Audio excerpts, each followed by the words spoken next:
Why can't the US crisscross cancel the debt with other countries they owe money to? You mean like if Japan owes the US money and the US owes Japan money, they cancel it out? Is that what you're trying to say? I think you're simplifying something that's a little more complex. But the thing is, whenever you buy US debt, it's always in the form of a treasury. It's a treasury bond that has a specific percentage coupon attached. So like if you buy a US treasury at 5%, you have to pay 5% back every year the length of the bond. Maybe it's 10 years, so 5%, 5%. They would have to match up, you know what I'm saying? And they sort of already are doing that by paying each other's bonds back. What if all countries agree to start over with a clean slate? I think you guys don't understand that like a lot of the debt is not held by countries. A lot of people own US treasuries. It's held by people that are getting paid the interest. And if you don't pay it out, then they got scammed. I think there's this general sense that you could just cancel it and it would be cool. It'd be like chill. The only time you could do that and get away with it is if you were running a country that had no deficits. If you never needed to issue debt again. But the problem is we need to issue debt a fuck ton. The government needs debt every single quarter it's alive because it doesn't make enough in taxes to cover our spending. So if we massively cut spending, then I guess you could like default on debt and just use tax money. It's just very unlikely that situation is going to happen. Closing off a country's access to debt markets has been proven to be really bad in a lot of countries. So it's like very a risky thing to do, which is what you do when you just default on your debt. Do you ever see the debt returning back down to zero? No. I think a lot of people realize that 33 trillion is kind of like an unpayable number, except for two situations. Number one is they keep letting inflation run hot. If inflation runs hot, then suddenly 33 trillion is worth a lot less. Secretly, it's kind of in the US government's interest to have higher inflation. The other thing that can happen is that we cut spending and increase taxes. No politician is suggesting that. Nobody. No Democrat or Republican is like, hey, well, actually, whoever's not in power suggests it, but when they get in the power, they change their mind because it's so unpopular. And what can you cut? Like you can cut, I mean, in my mind, you know, we have a pretty bloated military budget that can be cut down, but Social Security is already underfunded. They can't really cut that. Schools are underfunded. They can't really cut that. There's like a lot of things you can't cut. And again, we already spend 15 to 18% of our tax receipts every year on interest on previous debt. Would properly taxing billionaires make much of a dent in the debt? Yeah. Again, don't think of it as like a dent in 33 trillion. Just think of it as like every year we spend more than we make. And we have to fix that problem first. If we just taxed people enough and cut spending enough to have a balanced budget, then at least the debt isn't increasing every single quarter, but it keeps increasing, which makes the problem for the future worse. So a more reasonable approach is to get the level down to a more reasonable level. Yeah, expecting us to be debt-free is essentially impossible and also not even in the government's interest. One of the reasons the US dollar is possible to be the global reserve currency is because the US government runs a massive deficit. So there's a lot of dollars out there to be used. The US does not contribute enough of the world economy anymore to actually make the dollar reserve on its own. It's the idea of a constantly growing, ballooning debt is the problem, not necessarily having some debt. All countries have debt. What is the fastest way to change the US government for the better? Get money out of politics. Repeal Citizens United so that corporate lobbying is not legal. Reduce the capability of corporations to basically legally buy politicians. Yeah, that would be the number one way. Money out of, remove the ability of Congress to stock trade. Just make it so it's not such a financialized position. Hey, Shrug, when are you thinking of applying for president so you can fix this? Applying. You think it's a job application? You think you go to Indeed.com and they have US president on there and you submit your resume and they review it and they go, this guy could be good. Why can't the US just tell the banks no? What are they going to do? Start a coup? Am I not making it understandable? You need to be able to issue debt. And if you stop paying or you say, fuck it, we're not paying, we cancel it, then you can't do that anymore. That's why they don't do it. The reason they don't just say, fuck you, I'm not paying is not because they're afraid of a coup. The problem is then no one will accept buying their debt in the future. So they can do it one time.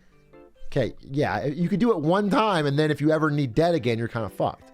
That's when you just buy your own debt. Yeah, sometimes countries do that. Japan buys its own debt. And what that means is they get their treasury to print a bunch of money and buy their own debt. Which is just a fancy way of just printing money directly, but it reduces inflation because it's like caught up in the debt market, even though it eventually bubbles out. All that means is you get inflation long term. You just get too much more money in the market. What if the USA decides to invent a new currency and uses that instead of dollars?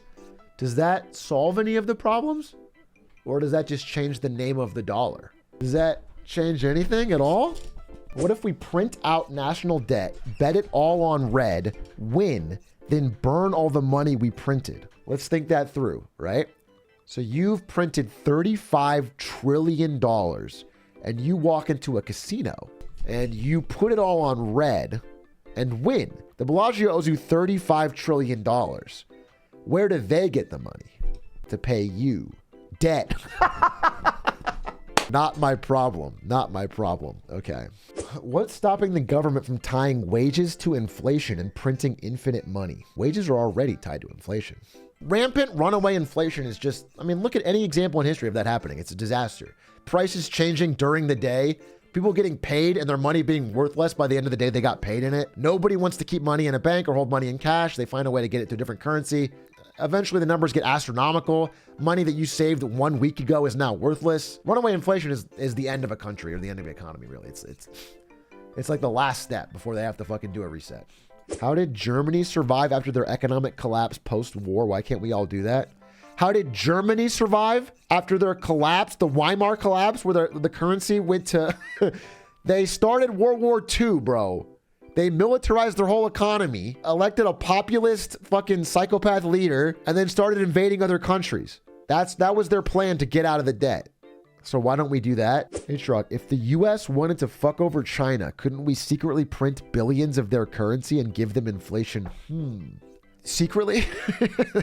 Pretty big bet that the United States is going to engage in open counterfeiting of one of their trade partners' currency and hope they don't find out. What stops people from withdrawing bonds and the government being SVB 2.0? A bond is just like a piece of paper that says, I owe you. It just says, I owe you. So you give them $1,000 and it says, in 10 years, we'll pay you back $1,000. Every year in between, we'll pay you interest payments of this amount. And that amount is based on basically how easy it is for them to get debt. So let's say it's 5%. So you give them $1,000. Every year they pay you 5%. In the end, they give you your $1,000 back. That's how it works. So you can't pull it out. You can't be like, all right, I'm done. I want it back early. It's the time is what matters. You give it to them for 10 years and they get it back. And that's how we issue debt. When we talk about government debt, it's all in these bonds. If the American dollar is essentially virtual now, why does printing money cause inflation? Whether it's virtual doesn't change the amount there is. If there's more dollars chasing the same amount of goods, the prices will go up. Inflation is not about the number of printed dollars. It's just about the number of money people have. If tomorrow every single person had $1 million more dollars, the prices wouldn't stay the same.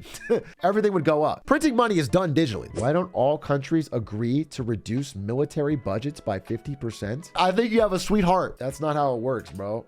Like one country doesn't do it, then they have an advantage, right? That's like the idea. I do agree we overspend on the military because, it's led to a lot of bloat. You could even be more effective with less money. What motivation would a president ever have to address the debt when they can simply kick the problem down the road until they're not in office anymore? It's a great fucking question. None. That's the problem, bro. That's not just every politician, every president has the same problem. Is they get into office and they realize that to be the noble person here, they got to take the grenade. They got to reduce the debt. They got to make unpopular choices like raising taxes on the rich, raising corporate taxes. Ugh. Cutting spending. Ugh. To do that will be deeply unpopular. Everyone will be mad. They're going to vote him out. They're going to say, no way. And so they don't do it. And so every president that gets in is incentivized to keep spending. If the government pays back its debt consistently to everyone, how is the debt increasing? Because they keep adding more to it. Every year, every month, the United States government spends more than it makes. It's called a deficit. And our deficits keep going up. And every time there's that gap, every time we're like, we're $1 billion short, $2 billion short, usually it's closer to fucking 500 billion or whatever, then that is when we issue more debt. We keep selling more treasury bonds to people and banks and governments. And then we have to pay more interest next time. And we are still short. So that's the problem, is that until you solve the problem of us spending more than we make from tax receipts, this problem will only get worse. And right now it's the worst it's ever been. I'm not even a doomer, bro. I'm just telling you, if I'm being a realist, I think we're headed for some rough years, but also rough years have led to big change. In U.S. history, so I'm not saying this is what we're heading into, but when we had the Great Depression, that gave people finally, the fucking political will and courage to introduce estate taxes, to increase taxes on the rich, FDR got elected. Like, I'm saying this thing kind of self-cycles and balances, but I think we've had 15 years of super easy money, and people just are like kind of ignoring the fact that there's going to be some hangover of that.